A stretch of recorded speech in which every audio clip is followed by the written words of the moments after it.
പാകിസ്ഥാനെതിരെ India നടത്തിയ operation Sindoor വിജയകരമായതിനെ തുടർന്ന് യുപിയിലെ 17 നവജാത ശിശുക്കൾക്ക് സിന്ദൂർ എന്ന് പേരിട്ടു. യുപിയിലെ കുശിനഗർ ജില്ലയിൽ മെയ് 9-നും 10-നും ഇടയിൽ ജനിച്ച കുട്ടികൾക്കാണ് മാതാപിതാക്കൾ സിന്ദൂർ എന്ന പേര് നൽകിയത്. കശ്മീരിലെ പഹൽഗാമിൽ ഭീകരാക്രമണം ഉണ്ടായതിനെ തുടർന്നാണ് ഓപ്പറേഷൻ സിന്ദൂർ എന്ന പേരിൽ ഇന്ത്യ പാകിസ്ഥാനിലെ വിവിധ കേന്ദ്രങ്ങൾ ആക്രമിച്ചത്.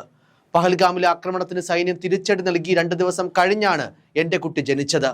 പ്രിയപ്പെട്ടവരെ നഷ്ടപ്പെട്ട കുടുംബങ്ങളുടെ ദുഃഖത്തിൽ പങ്കുചേർന്നും അതിർത്തിയിൽ പോരാടുന്ന സൈനികരോടുള്ള നന്ദി സൂചകവുമായാണ് കുട്ടിക്ക് സിന്ദൂർ എന്ന് പേര് നൽകിയതെന്ന് നേഹ ഗുപ്ത എന്ന യുവതി ദേശീയ മാധ്യമങ്ങളോട് പറഞ്ഞു. 17 കുട്ടികൾക്ക് സിന്ദൂർ എന്ന പേരിട്ട വിവരം government medical college principal doctor RK Shahi മാധ്യമങ്ങളോട് സ്ഥിരീകരിച്ചു.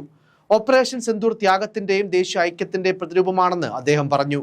ജമ്മു കശ്മീരിലെ പഹൽഗാമിൽ ഏപ്രിൽ 22-ന് വിനോദസഞ്ചാരികൾക്ക് നേരെ ഭീകരർ നടത്തിയ വെടിവെപ്പിൽ 27 പേരാണ് കൊല്ലപ്പെട്ടത്.